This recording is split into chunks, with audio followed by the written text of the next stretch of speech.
Encontrei minha filha desacordada no meio do mato, coberta de arranhões. O vestido estava rasgado, o cabelo cheio de folhas secas, e quando ela abriu os olhos por um instante, antes de desmaiar novamente, sussurrou com a voz quebrada. Foi minha sogra, mãe. Ela disse que eu não era digna da família. Naquele momento, com minha menina nos meus braços, suja de terra e sangue, senti algo dentro de mim se romper. Não era só raiva. Era uma fúria antiga, ancestral, daquelas que só uma mãe sente quando machucam seu filho. Carreguei ela até o carro, coloquei no banco de trás com todo o cuidado do mundo e, antes de ligar o motor, peguei o celular e mandei uma mensagem para meu irmão. Encontrei ela. Hora de fazer justiça do nosso jeito. Ele respondeu em segundos. Estou a caminho. Dirigi pelas estradas de terra daquela fazenda maldita, enquanto minha filha gemia baixinho no banco de trás. Cada gemido era uma punhalada no meu coração. Cada arranhão no rosto dela era uma dívida que alguém ia pagar. E enquanto eu dirigia, com as mãos tremendo no volante, uma certeza absoluta tomou conta de mim. Aquela família que tanto humilhou minha menina ainda não sabia com quem estava mexendo. Eles achavam que éramos gente simples, sem recursos, sem poder. Como estavam enganados. Antes de continuar, quero te convidar a compartilhar de onde você está me ouvindo agora. Está na cozinha preparando o almoço? No ônibus voltando para casa? Conta aqui nos comentários. Adoro saber onde vocês estão quando me acompanham. E se você gosta de histórias reais, de situações que poderiam acontecer com qualquer uma de nós, se inscreve no canal, porque essa história está só começando. E o que vem pela frente vai te deixar de queixo caído. Aperta esse sininho das notificações para não perder nenhum detalhe do que aconteceu depois. Meu nome é Teresa, tenho 63 anos e durante 35 anos construí minha vida tijolo por tijolo, sacrifício por sacrifício. Sou mãe da Luciana, minha filha única, o amor da minha vida, a razão de cada dia de trabalho duro que enfrentei desde que o pai dela nos deixou quando ela tinha apenas 2 anos. Eu era professora de escola pública em Ribeirão Preto, ganhava pouco, mas sempre dei um jeito de minha filha não passar necessidade. Acordava às 5 da manhã, preparava a marmita dela e a minha, dava aula em 2 escolas, uma de manhã e outra à tarde, e à noite ainda fazia artesanato para vender e complementar a renda. Fins de semana, eu fazia bolos por encomenda. Bolo de aniversário, bolo de casamento, bolo de formatura. Minhas mãos viviam calejadas de tanto trabalhar. Mas meu coração estava em paz porque eu via minha Luciana crescendo saudável, estudiosa, uma menina de ouro.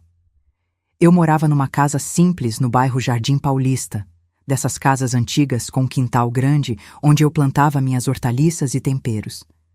Não era mansão, mas era nossa, quitada com muito suor. Luciana estudou em escola pública a vida toda, igual a mãe, mas sempre foi aplicada. Tirava notas excelentes, participava de todas as atividades, era querida por todo mundo. Quando ela passou em enfermagem na USP de Ribeirão Preto, chorei de alegria. Minha filha ia ser a primeira da família a ter diploma universitário. Eu trabalhei ainda mais naqueles 4 anos. Fiz de tudo para que ela pudesse se dedicar aos estudos sem precisar trabalhar. Vendi as joias que minha mãe tinha me deixado, peguei uns bicos extras, mas consegui. Ela se formou, arrumou emprego num hospital particular, e eu estava tão orgulhosa que parecia que meu peito ia explodir. Foi no hospital que ela conheceu o Rodrigo. Ele era médico, cirurgião ortopedista, 10 anos mais velho que ela. No começo, confesso que fiquei feliz. Minha filha merecia um homem bom, estável, que pudesse dar para ela o conforto que eu nunca consegui dar. Rodrigo era educado, bem apessoado, vinha de uma família com dinheiro. O pai dele, seu Antônio, tinha fazendas de cana e laranja na região de Sertãozinho. Era dono de terras, desses homens que todo mundo conhece e respeita por causa do sobrenome. A mãe, Dona Marta, era uma mulher elegante, sempre bem vestida, daquelas que você olha e já sabe que nunca pegou numa vassoura na vida. Quando Rodrigo levou Luciana para conhecer a família, ela voltou radiante. Me contou que a casa era enorme, que tinha piscina, empregadas, que o almoço tinha sido servido na varanda com vista para a plantação. Eu fiquei feliz por ela, mas tinha um aperto no peito que eu não sabia explicar. Era como se alguma coisa não estivesse certa. Mãe sente essas coisas, sabe? É um instinto que não falha. Mas eu engoli aquela sensação e fingi estar animada, porque não queria estragar a felicidade da minha filha. O namoro durou 2 anos. Nesse período, eu vi Luciana poucas vezes. Ela estava sempre ocupada, sempre na fazenda da família dele, sempre em algum compromisso social. Quando ela vinha me visitar, ficava pouco tempo, parecia apressada, e eu notava que ela tinha mudado. Não sorria tanto quanto antes. Tinha uma tensão nos ombros, uma preocupação no olhar. Mas quando eu perguntava se estava tudo bem, ela garantia que sim, que era só cansaço do trabalho. Eu queria acreditar. Quando eles noivaram, Dona Marta fez questão de organizar uma festa na fazenda. Eu fui convidada, claro, mas desde que cheguei, me senti deslocada. As amigas dela me olhavam de cima a baixo, cochichavam entre si, e eu ouvia os comentários disfarçados sobre meu vestido, que eu mesma tinha costurado, sobre meus sapatos, que eram os melhores que eu tinha, mas não chegavam nem perto do que aquelas mulheres usavam. Dona Marta me cumprimentou com um sorriso frio, daqueles que não chega nos olhos, e me apresentou às convidadas como: a mãe da Luciana, coitada, criou a menina sozinha, sabe como é? O jeito que ela falou aquele coitada me ardeu na alma, mas engoli seco e sorri, porque não queria fazer escândalo no noivado da minha filha. Durante a festa, fui ao banheiro e, ao passar pela cozinha, ouvi vozes. Reconheci a voz de Dona Marta conversando com uma amiga. Não sei o que o Rodrigo viu nessa menina, ela dizia. Enfermeira, filha de professora aposentada, sem família de nome, sem patrimônio. Ele podia ter escolhido a Juliana, filha do Machado, ou a Beatriz, da família Almeida. Mas não, foi logo se encantar com essa daí. Pelo menos ela é bonita e educada, dá para lapidar. A amiga riu e respondeu: você vai ter trabalho, Marta. Essas meninas de família simples não sabem como as coisas funcionam no nosso meio. Dona Marta suspirou. Pois é, mas vou ensinar. De um jeito ou de outro, ela vai aprender qual é o lugar dela. Voltei para a festa com o coração apertado, mas não contei nada para Luciana. Não queria tirar a alegria dela. Talvez eu estivesse exagerando. Talvez com o tempo Dona Marta aprendesse a gostar da minha filha de verdade. Como eu estava enganada. O casamento foi grande, pomposo, tudo do jeito que Dona Marta queria. Ela escolheu o buffet, as flores, o vestido da noiva, a lista de convidados. Luciana praticamente não teve voz ativa. Eu tentei dar minha opinião algumas vezes, sugerir coisas mais simples, mais de acordo com o gosto da minha filha, mas era como se eu não existisse.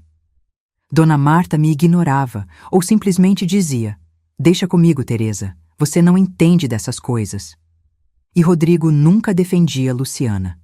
Ele concordava com tudo que a mãe falava, como um menino obediente. No dia do casamento, que foi numa igreja linda no centro de Ribeirão Preto, seguida de festa numa chácara maravilhosa, eu me senti invisível. Sentaram a mãe do noivo na primeira fila, rodeada de amigas e familiares, com um arranjo de flores gigante marcando o lugar dela. Eu fui colocada na terceira fila, do outro lado, quase escondida atrás de uma coluna. Meu irmão, o Roberto, que foi comigo, ficou indignado. Teresa, isso é um absurdo. Você é a mãe da noiva. Ele sussurrou. Mas eu pedi para ele ficar quieto. Não queria causar problema. Engoli mais aquela humilhação. Na festa, durante os discursos, Dona Marta falou por 20 minutos sobre como estava feliz de receber uma nova filha na família e como ia ajudar a moldar essa menina para ser uma esposa digna do sobrenome que estava recebendo. Ninguém me chamou para falar. Ninguém me deu o microfone. Eu fiquei ali, sentada numa mesa do canto, comendo em silêncio enquanto via minha filha sorrir aquele sorriso triste que eu já conhecia tão bem. Depois do casamento, Luciana foi morar na fazenda com Rodrigo. Dona Marta insistiu que eles morassem lá até arrumarem uma casa própria. Mas eu sabia que ela só queria minha filha por perto para controlar. E foi exatamente o que aconteceu. Nos primeiros meses, Luciana ainda vinha me visitar de vez em quando, sempre apressada, sempre tensa. Ela tinha parado de trabalhar no hospital porque Dona Marta disse que, esposa de médico da família, não precisa trabalhar, e que era vergonhoso ela continuar sendo enfermeira quando podia viver confortavelmente do dinheiro do marido. Minha filha, que tinha estudado tanto, se esforçado tanto, teve que abandonar a profissão que amava. E aos poucos ela foi abandonando tudo. Parou de me visitar com frequência. As ligações foram ficando mais raras. Quando eu ligava para ela, sempre tinha alguém por perto, e ela falava baixo, rápido, dizia que estava ocupada e desligava. Nas poucas vezes que consegui ir até a fazenda visitar, era recebida com frieza. Dona Marta fazia questão de me mostrar o quanto aquele mundo era diferente do meu, o quanto eu não me encaixava ali. Um dia, uns 6 meses depois do casamento, fui visitar Luciana sem avisar. Cheguei na fazenda no meio da tarde e a encontrei na cozinha, descascando batatas. Ela, que tinha empregadas à disposição, estava ali, descascando batatas como uma empregada qualquer, com as mãos inchadas e os olhos vermelhos. Quando me viu, ela tentou disfarçar, enxugar as lágrimas rapidamente, mas eu sou mãe. Eu sei quando minha filha está sofrendo. Luciana, o que está acontecendo? Perguntei, segurando o rosto dela entre minhas mãos.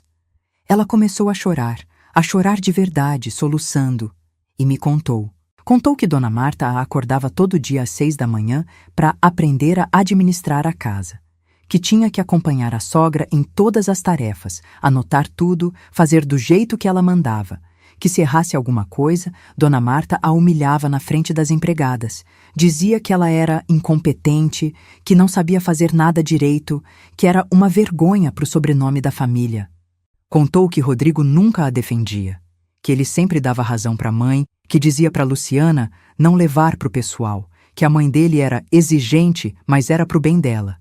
Minha filha estava virando uma sombra, uma casca vazia da menina alegre que eu tinha criado. Eu quis tirar ela dali naquele mesmo momento. Quis colocar no carro e trazer de volta para casa comigo. Mas Luciana me implorou para não fazer nada. Mãe, eu amo ele. Vai melhorar. Dona Marta vai me aceitar com o tempo. Por favor, não faz escândalo. E eu, como uma idiota, acreditei. Respeitei a decisão da minha filha. Voltei para casa com o coração partido, mas respeitei. As coisas não melhoraram. Só pioraram, muito pioraram. Nos meses seguintes, Luciana praticamente desapareceu da minha vida. Eu ligava e ninguém atendia, mandava mensagem e ela respondia com monossílabos. Fui visitar 2 vezes e nas 2 fui barrada no portão da fazenda. O caseiro dizia que Dona Marta tinha dado ordens para não deixar visitas sem avisar. Avisar como se ninguém atendia meu telefone? Eu estava desesperada, mas meu irmão Roberto me aconselhava a ter paciência. Teresa, ela é adulta. Se estivesse em perigo de verdade, ela te procuraria. Eu queria acreditar nisso. Tentei acreditar. Até que numa manhã de sábado, há 3 semanas atrás, recebi uma ligação de um número desconhecido. Era uma das empregadas da fazenda, a Joana, uma senhora que sempre foi gentil comigo. Ela estava sussurrando, com a voz apavorada. Dona Teresa, a senhora precisa vir aqui buscar a Luciana. Ela não está bem. Dona Marta está fazendo cada vez pior com ela. Hoje de manhã teve uma briga feia e sua filha saiu correndo da casa chorando. Ela foi pro mato e ainda não voltou. Estou com medo. Meu sangue gelou. Saí de casa correndo, nem tranquei a porta direito. Entrei no carro e dirigi os 40 minutos até a fazenda como uma louca, rezando baixinho, pedindo a Deus que protegesse minha menina. Quando cheguei no portão, o caseiro tentou me barrar de novo, mas eu gritei tanto, fiz tanto escândalo, que ele acabou abrindo.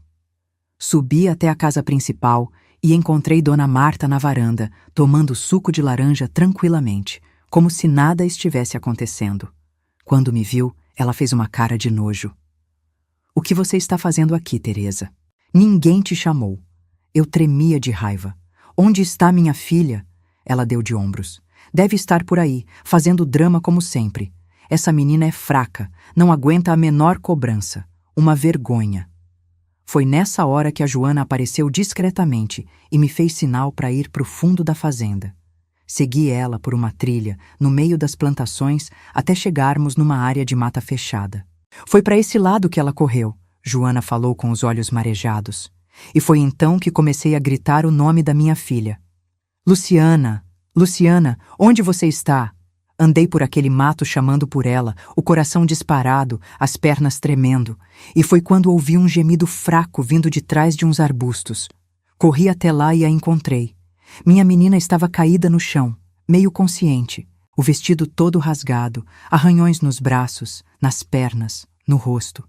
Tinha folhas no cabelo, terra na boca. Parecia que tinha sido arrastada. Ajoelhei do lado dela e peguei ela no colo, tentando acordar ela completamente. Luciana, filha, sou eu. Acorda, amor. Ela abriu os olhos devagar, focou em mim com dificuldade e com a voz embargada sussurrou. Foi minha sogra, mãe. Ela disse que eu não era digna da família. E desmaiou de novo. Naquele momento, segurando minha filha desacordada, suja e machucada, eu senti uma transformação dentro de mim. Não era mais a Teresa paciente, a Teresa que engolia desaforo, a Teresa que aceitava humilhação em silêncio. Era outra pessoa. Uma pessoa que ia fazer qualquer coisa, absolutamente qualquer coisa, para proteger sua filha e fazer justiça. Carreguei Luciana até o carro com a ajuda da Joana. Coloquei ela no banco de trás com todo cuidado, cobri com uma manta que eu tinha no porta-malas. Antes de sair daquela fazenda maldita, peguei o celular e mandei uma mensagem para o meu irmão Roberto. Encontrei ela. Hora de fazer justiça do nosso jeito. A resposta dele veio em segundos. Estou indo aí. Não faz nada ainda. Mas eu sabia que ia fazer sim. Ia fazer o que fosse necessário. Dirigi de volta para Ribeirão Preto com Luciana gemendo baixinho no banco de trás. Cada gemido era uma punhalada. Levei ela direto para o pronto-socorro. Os médicos a examinaram e disseram que ela estava desidratada, em choque, com vários arranhões e hematomas pelo corpo. Perguntaram o que tinha acontecido, se ela tinha sofrido algum tipo de agressão. Luciana, mesmo fraca, implorou para eu não contar a verdade. Por favor, mãe. Diz que eu caí. Não quero que o Rodrigo fique sabendo assim. Ainda protegendo aquele homem inútil, aquela família maldita. Mas respeitei. Por enquanto. Levei minha filha para casa comigo. Dei banho nela, tratei dos arranhões, coloquei ela para dormir na caminha dela, que estava do jeitinho que ela tinha deixado quando saiu para casar. E fiquei ali, sentada na beirada da cama, olhando ela dormir e planejando cada detalhe do que eu ia fazer. Roberto chegou no final da tarde. Meu irmão é 2 anos mais novo que eu, mas sempre foi meu protetor, meu confidente, meu parceiro em tudo. Ele é advogado, trabalha num escritório grande em São Paulo. Sempre foi mais bem-sucedido financeiramente do que eu. A gente tomou café na cozinha enquanto eu contava tudo o que tinha acontecido. Todos os detalhes das humilhações que Luciana tinha sofrido. Tudo o que Dona Marta tinha feito. Roberto ouvia em silêncio, com o maxilar travado, as mãos fechadas em punho. Quando terminei, ele respirou fundo e falou: Teresa, chegou a hora de você contar para Luciana a verdade, sobre a herança, sobre tudo. Eu sabia que ele estava certo. Tinha guardado aquele segredo por tanto tempo, achando que estava protegendo minha filha, mas talvez tivesse sido egoísmo meu. Talvez se ela soubesse desde sempre, nada disso teria acontecido. Vou contar, falei, mas no momento certo. Primeiro, preciso que ela se recupere. Depois, a gente age. Nos dias seguintes, cuidei da Luciana com todo carinho.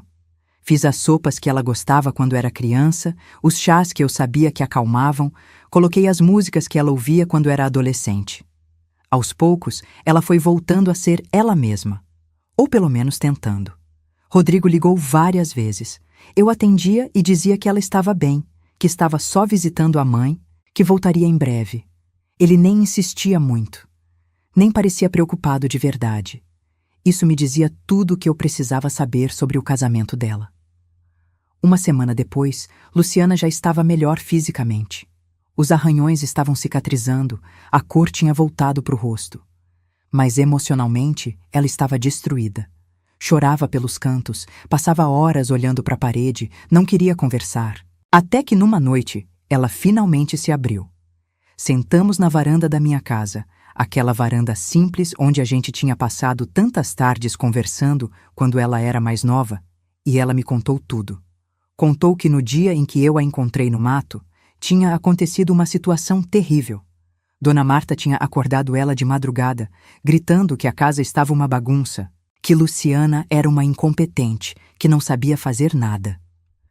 Luciana, que já estava no limite, respondeu pela primeira vez. Disse que estava cansada, que queria trabalhar de novo, que queria sair daquela casa. Dona Marta ficou furiosa. Chamou Rodrigo, que estava se arrumando para ir para o hospital, e contou o que Luciana tinha falado. Seu pai construiu esse patrimônio com tanto esforço, e você vai deixar sua mulher destruir nossa família? Ela quer sair daqui, quer trabalhar, quer ser independente. Isso é uma afronta a você, a nós. Rodrigo, ao invés de defender a esposa, olhou para Luciana com frieza e disse: Você está sendo egoísta. Minha mãe só quer te ajudar a ser uma esposa melhor. Luciana não aguentou. Começou a chorar, a gritar que não era escrava, que tinha dignidade, que merecia respeito. Dona Marta então falou aquelas palavras que eu nunca vou esquecer, que minha filha repetiu para mim com a voz quebrada. Você não é digna dessa família. Nunca foi, nunca vai ser. Você é uma qualquer que meu filho teve pena e resolveu tirar da sarjeta, mas sarjeta é onde você deveria ter ficado.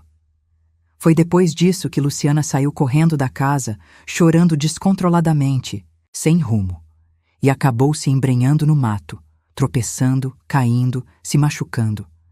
Ela tinha desmaiado ali de exaustão e desespero. Se eu não tivesse recebido o telefonema da Joana, Deus sabe o que poderia ter acontecido. Ouvi tudo aquilo com o coração sangrando. Minha filha, minha menina preciosa, tinha sido tratada daquele jeito. Tinha sido humilhada, desvalorizada, destruída por aquela família maldita. E naquele momento, enquanto segurava a mão dela e ela chorava no meu ombro, tomei uma decisão. Não ia deixar isso barato. De jeito nenhum. No dia seguinte, chamei Roberto para uma conversa séria. Era hora de botar o plano em prática. Mas antes, precisava contar para Luciana a verdade que eu tinha escondido dela a vida toda.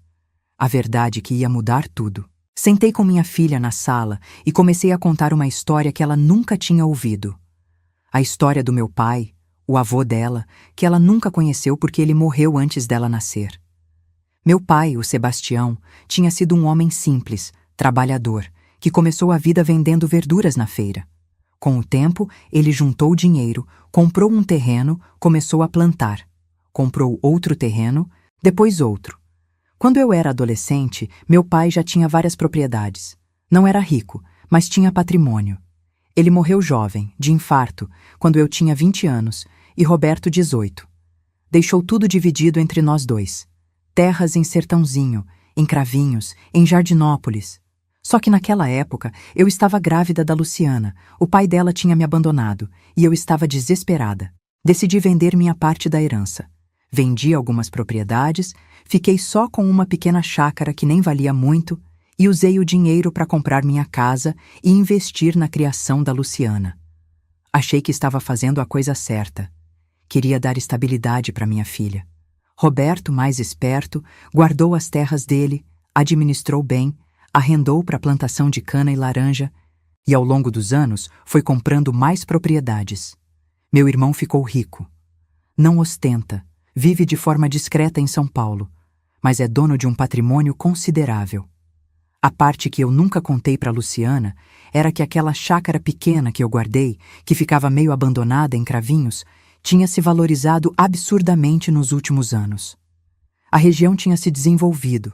Empresas tinham se instalado por perto, e agora aquele pedaço de terra valia uma fortuna.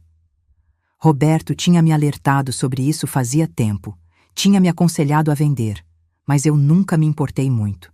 Não precisava de luxo. Estava bem com minha aposentadoria, minha casa quitada, minha vida simples. Mas agora, olhando nos olhos da minha filha, eu percebi que aquele patrimônio podia ser útil. Muito útil. Luciana, falei segurando as mãos dela. Você não precisa dessa família. Você não precisa do dinheiro deles, do sobrenome deles, de nada deles. Você tem sua própria história, seu próprio valor. E mais do que isso, você tem recursos. Eu tenho recursos. A gente não é pobre, não é desamparada, não é sem nome como Dona Marta sempre quis fazer você acreditar.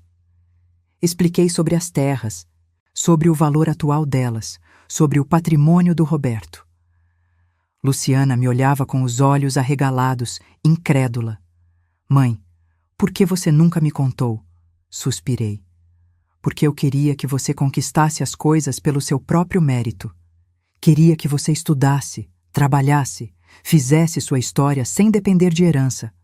Mas agora vejo que cometi um erro. Se eu tivesse contado antes, talvez você não tivesse aceitado tanta humilhação daquela mulher. Roberto, que estava presente na conversa, complementou.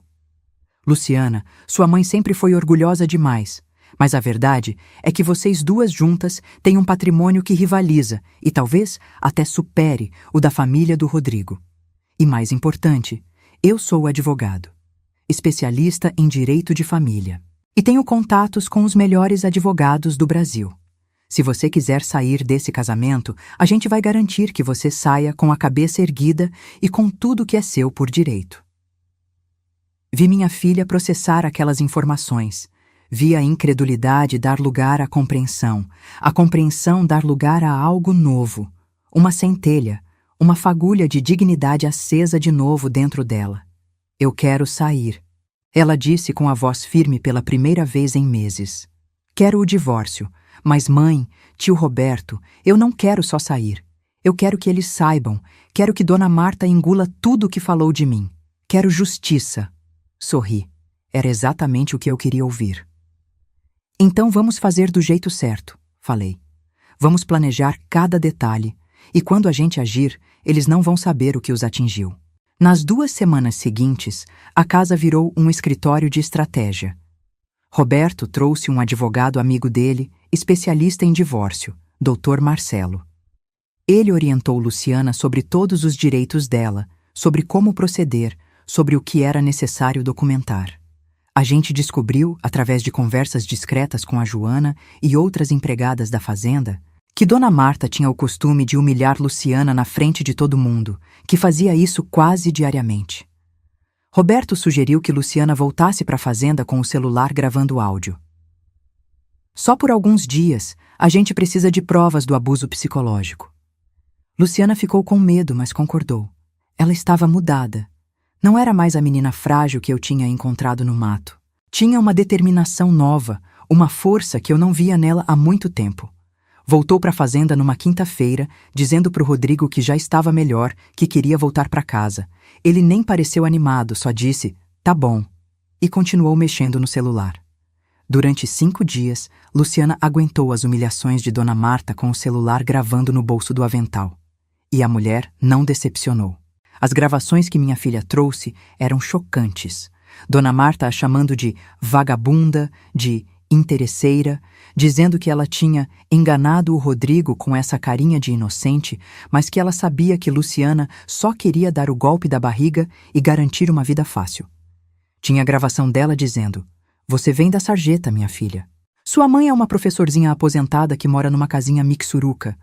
Vocês não têm nome, não têm família, não têm nada. Devia agradecer todo dia por estar aqui. Dr. Marcelo ouviu tudo e bateu na mesa, animado. Com isso aqui, a gente consegue comprovar abuso psicológico. E mais, dependendo do juiz, conseguimos uma indenização por danos morais considerável. Mas não era sobre dinheiro. Nunca foi. Era sobre dignidade. Era sobre mostrar para aquela mulher arrogante que ela tinha escolhido a pessoa errada para humilhar. Enquanto isso, Roberto cuidava de outros detalhes. Contratou um investigador particular para levantar informações sobre a família do Rodrigo. E o que descobrimos foi interessante. Descobrimos que seu Antônio, o pai do Rodrigo, estava com problemas financeiros. As fazendas não iam tão bem quanto aparentavam.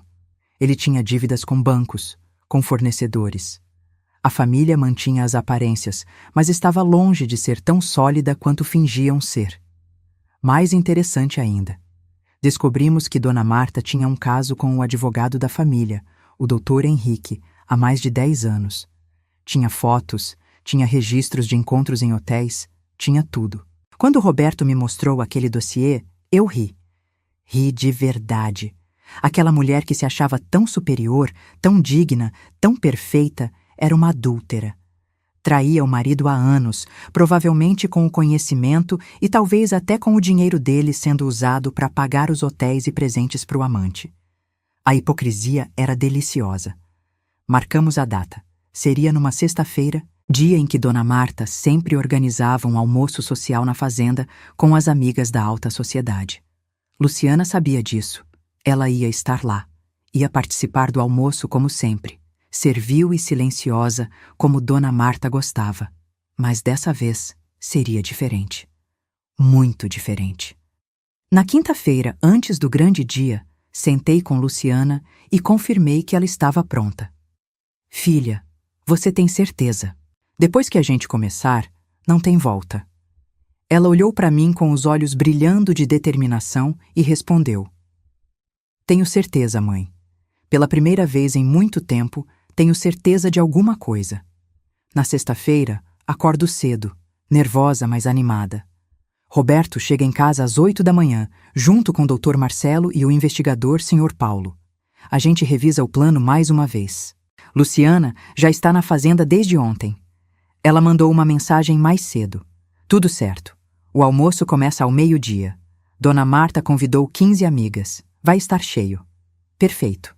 Quanto mais gente, melhor. Às 11h30, a gente sai de Ribeirão Preto rumo à fazenda.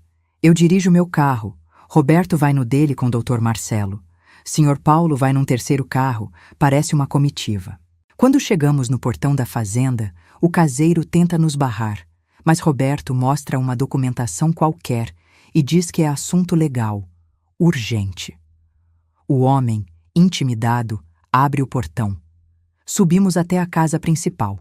Do lado de fora, vemos os carros luxuosos das amigas de Dona Marta estacionados. Ouço risadas vindas da varanda. Meu coração acelera. Roberto põe a mão no meu ombro. Calma, Teresa. Vamos fazer isso direito. Eu respiro fundo. Estou pronta. Subimos as escadas da varanda e entramos sem bater. As conversas param na hora. Todas aquelas mulheres elegantes, com suas roupas de grife e joias caras, nos olham com espanto. Dona Marta está na cabeceira da mesa e, quando me vê, seu rosto se contorce de raiva. O que você está fazendo aqui? Quem te deu permissão para entrar na minha casa? Luciana está sentada no canto da mesa e, quando nossos olhos se encontram, ela dá um pequeno sorriso. É a hora. Eu dou um passo à frente e falo, com a voz calma, mas firme. Vim buscar minha filha e vim te dar um recado, Marta. A mulher se levanta indignada. Você não fala comigo desse jeito. Saia da minha casa agora ou eu chamo a polícia. Roberto interfere, se apresentando. Meu nome é Roberto Silva, sou advogado e irmão de Teresa. E antes de chamar a polícia, sugiro que a senhora se sente e ouça o que temos a dizer. Será do seu interesse. Dona Marta olha para ele, depois para mim, depois para as amigas que estão todas em silêncio, observando a cena como se fosse uma novela. Ela se senta, mas com a postura rígida, desafiadora. Falem logo, estou ocupada. Dr. Marcelo abre a pasta que trouxe e coloca sobre a mesa um documento. Este é um pedido de divórcio. Luciana está se divorciando de Rodrigo por abuso psicológico e abandono afetivo. O burburinho entre as mulheres é imediato. Dona Marta dá uma risada forçada. Abuso psicológico? Que absurdo! Essa menina é dramática, sempre foi. Não aguenta a menor cobrança. Doutor, Marcelo então pega o celular e começa a tocar as gravações. A voz de Dona Marta enchendo minha filha de xingamentos, de humilhações, de desrespeito. As amigas escutam em silêncio, com expressões chocadas.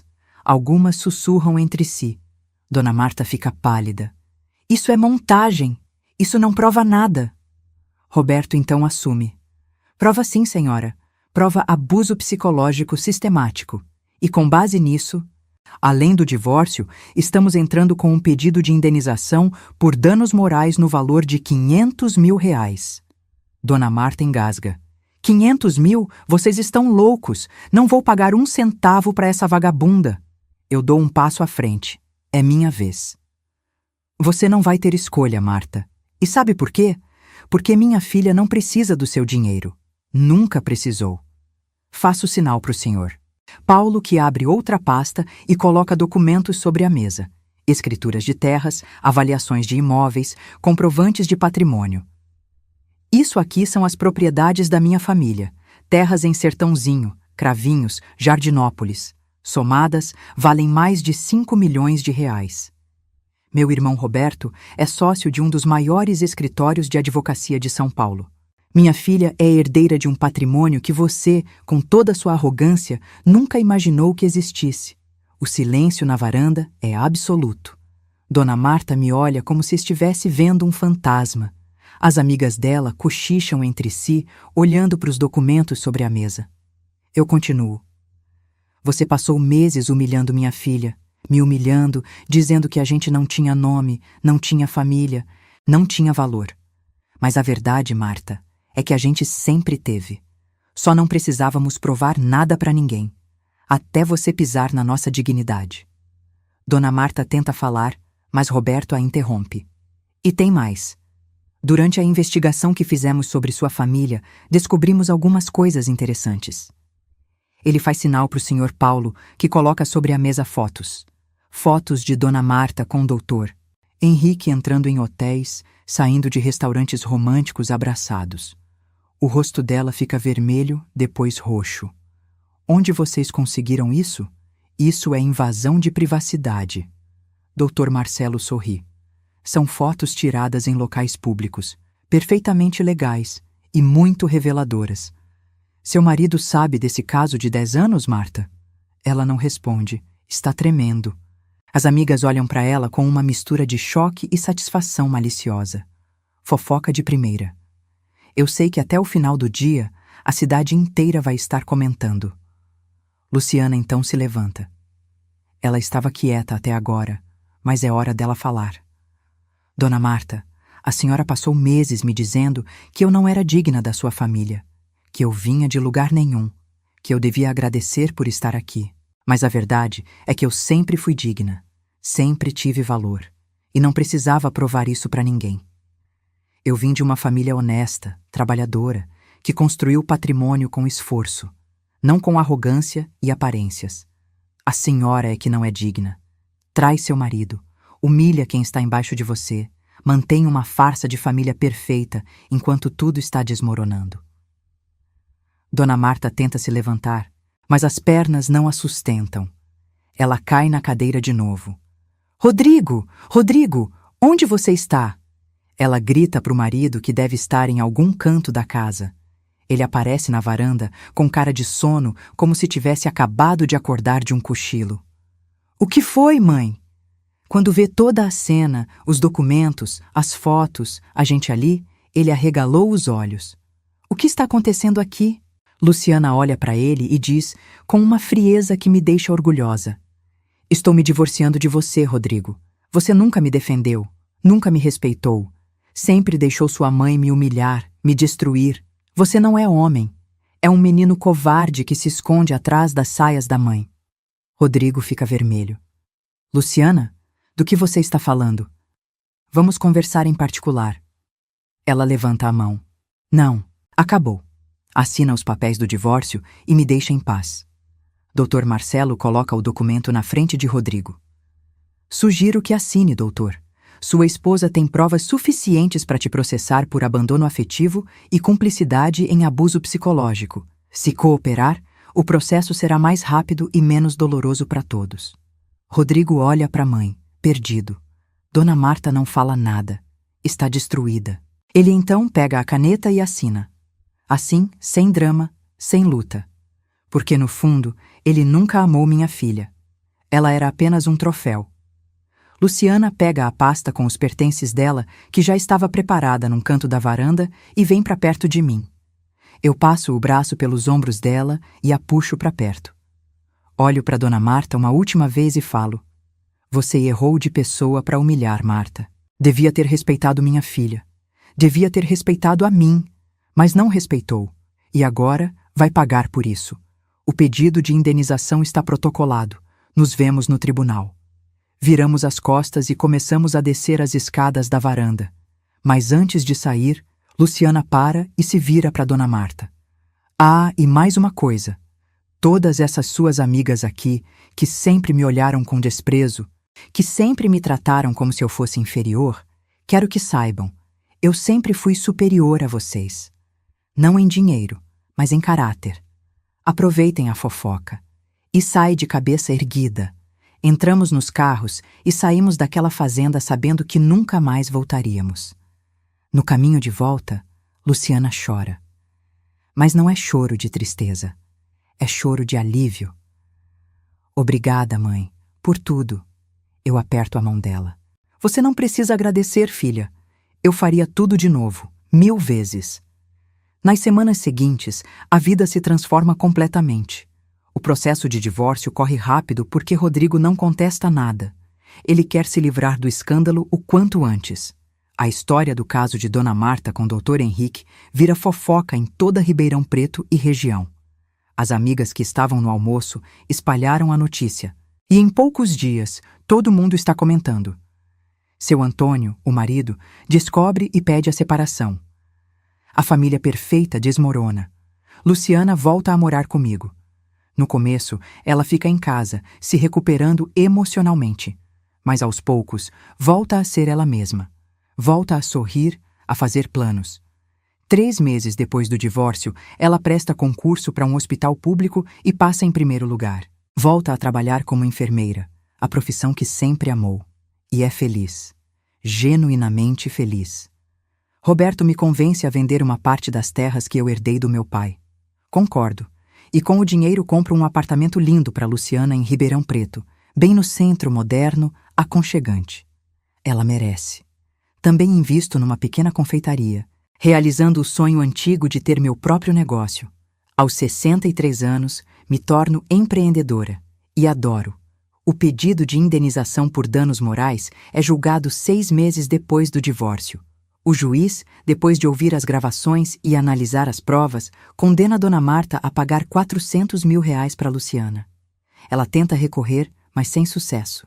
Minha filha recebe o dinheiro e investe parte numa pós-graduação, parte em viagens. Ela vai conhecer a Europa, realizar sonhos que sempre teve, mas nunca pôde, por causa do casamento. Hoje, 2 anos depois de tudo o que aconteceu, estou na minha confeitaria, Doces da Teresa, preparando um bolo de aniversário. Luciana está na casa dela, se arrumando para sair com o namorado novo, um enfermeiro que trabalha com ela no hospital. Um cara simples, trabalhador, que a respeita e a ama de verdade. Ela é outra pessoa. Forte, independente, feliz. E eu também sou. Roberto me liga e conta que encontrou Dona Marta na rua outro dia. Ela estava diferente, mais velha, mais acabada. Tentou puxar conversa, mas ele só acenou de longe e seguiu o caminho. A mulher perdeu o marido, a reputação, o respeito das amigas. Hoje vive sozinha numa casa menor, porque as fazendas tiveram que ser vendidas para pagar dívidas. Rodrigo se casou de novo, com uma moça da mesma classe social que ele, escolhida a dedo pela mãe. Soube que o casamento está infeliz, mas isso não é problema meu. Às vezes penso em como tudo mudou, em como aquela tarde que encontrei minha filha desacordada no mato foi o ponto de virada. Se eu não tivesse agido, se tivesse continuado sendo a Teresa passiva que aceitava desaforo, minha filha talvez ainda estivesse lá, sofrendo, sendo destruída aos poucos. Mas agi, lutei e venci. Aprendi que a gente não pode aceitar humilhação em silêncio, não pode abaixar a cabeça quando pisam na nossa dignidade. Aprendi que não importa quanto dinheiro a pessoa tenha, quanto nome ela carregue, se não tiver caráter, não vale nada. E aprendi que o amor de mãe é a força mais poderosa do mundo. Quando mexem com meu filho, mexem comigo. E comigo ninguém mexe impunemente. Hoje, enquanto decoro esse bolo, Olho pela vitrine da confeitaria e vejo o movimento da rua. Pessoas indo e vindo, cada uma com sua história, suas lutas, seus dramas. E penso que se minha história puder inspirar alguém a não aceitar abuso, a lutar pela própria dignidade, a se valorizar, então tudo valeu a pena. E você que está me ouvindo, me diz uma coisa: o que você faria no meu lugar? Se vissem sua filha, seu filho, alguém que você ama sendo humilhado, destruído, desrespeitado, como você reagiria? Deixaria barato ou faria justiça? Comenta aqui embaixo. Quero saber sua opinião. E se essa história te tocou de alguma forma, se você conhece alguém passando por algo parecido, compartilha esse vídeo. Às vezes, a pessoa só precisa saber que não está sozinha, que tem saída, que dá para dar a volta por cima. A gente sempre pode recomeçar, sempre pode lutar e sempre pode vencer.